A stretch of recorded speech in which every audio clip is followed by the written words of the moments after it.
In this video, I will show how to assign modulations in order to make some intermediate sounds, such as an old school Rave Hoover sound, and a hi-fi crescendo deep chord, which you might remember from the end of tutorial 1. If you're not sure how to get around in the Matrix-12 programming interface, you might want to check out my previous video first. Before we begin, you'll want to select a patch you wouldn't mind losing. Make an initialized factory patch called Oberheim by pressing clear and store at the same time.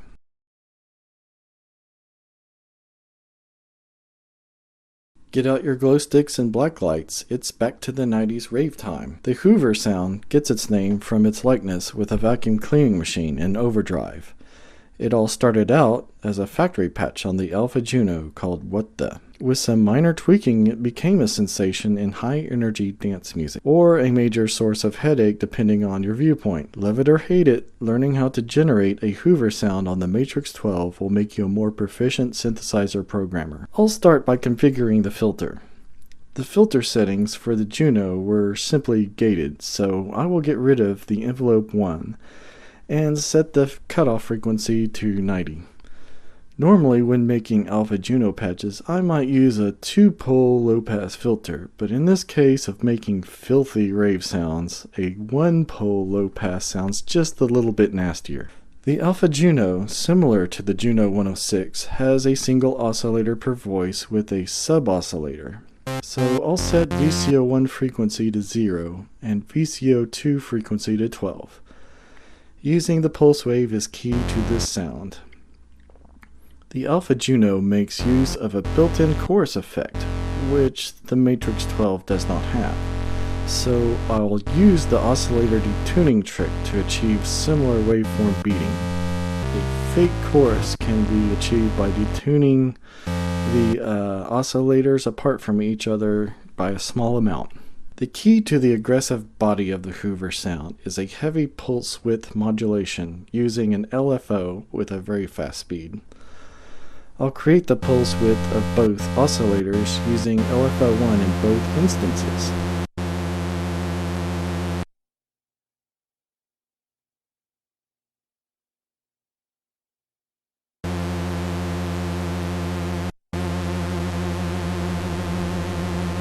But for fun, I will switch the polarity of one of them to negative.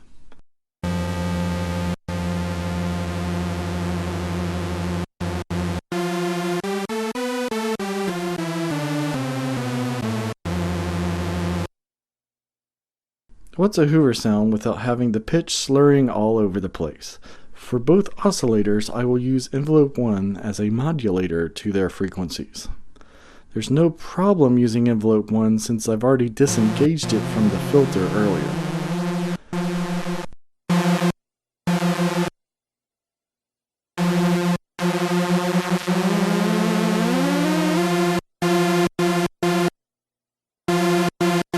Going to the envelope 1 page, I'll set the attack to around 13.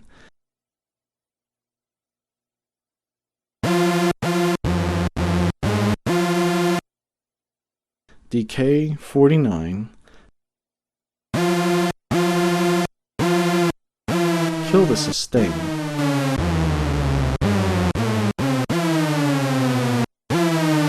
And give a small release of about 30. And that's it. May want to join a high-impact aerobics class. As before, bring up the initial patch if you want to continue.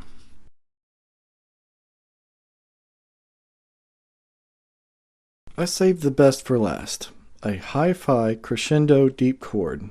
I can think of an easier name for this sound, but I don't want George Lucas coming after me. The simplest method to get close to this sound on any synthesizer is to use a portamento effect with a very slow rate.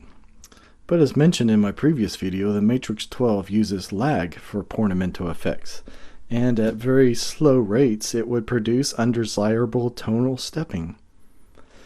In fact, the Matrix-12 doesn't need to rely on portamento since it has much better tools required to reproduce the sound in a more exacting way to the original. How the deep chord sound works is thus. Start out having two oscillators of the same frequency and slowly diverge the pitch in opposing directions, ending up in 2 octaves apart from each other. First, I want to set up the filter configuration and amplifier envelope dynamics. I choose the 4-pole low-pass filter and bring up the frequency a bit. By now it should be apparent envelope 2 is usually configured to control VCA2. Going to envelope 2, I'll slow down the attack and get a nice smooth swelling. The deep chord will hold at the sustain level until releasing the keys. Then we want the release to fade out a bit slowly as well. Now that the dynamics are set up, I will focus on the oscillators and their pitch transformations over time. For VCO1, I'll set the initial frequency to 0 and activate saw and pulse for a more interesting and complex sound wave. Then ramp 1 will be used to increase the initial pitch value by slowly ascending from 1 octave above. I find on my synth a modulation amount of 61 usually ends up 1 octave above the original note pitch. For VCO2, I'll set the initial frequency to 0 and activate saw and pulse as I did before. Except this time, ramp 1 will be used to decrease the initial patch value to slowly descend the frequency 1 octave below. Did you notice on the Matrix-12 that just because the VCO frequency has a minimum setting of 0 does not automatically mean that you cannot achieve lower frequency? By using the modulation sources, there are quite a few implements by design which allows the Matrix-12 to break the rules and accommodate deviant inclinations such as this. The rate of the ramp is not slow enough, so I'll go to ramp 1 and change the rate to about 55.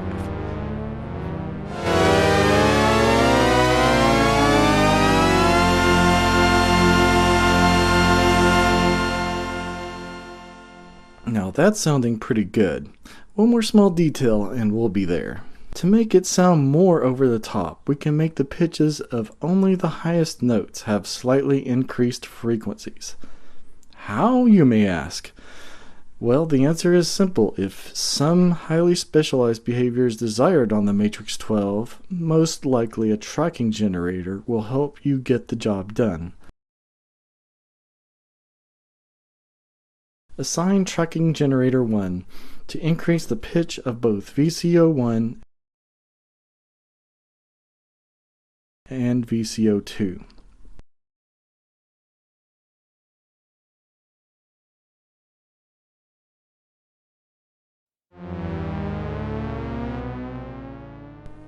On the tracking generator page, make sure keyboard is the input. Therefore, points 1, 2, and 3 will correspond to the lower and middle ranges of the keyboard, a region in which no pitch increases by the tracking generator are desired. Then, points 4 and 5 can be set to make frequencies in the higher keyboard range slightly increase.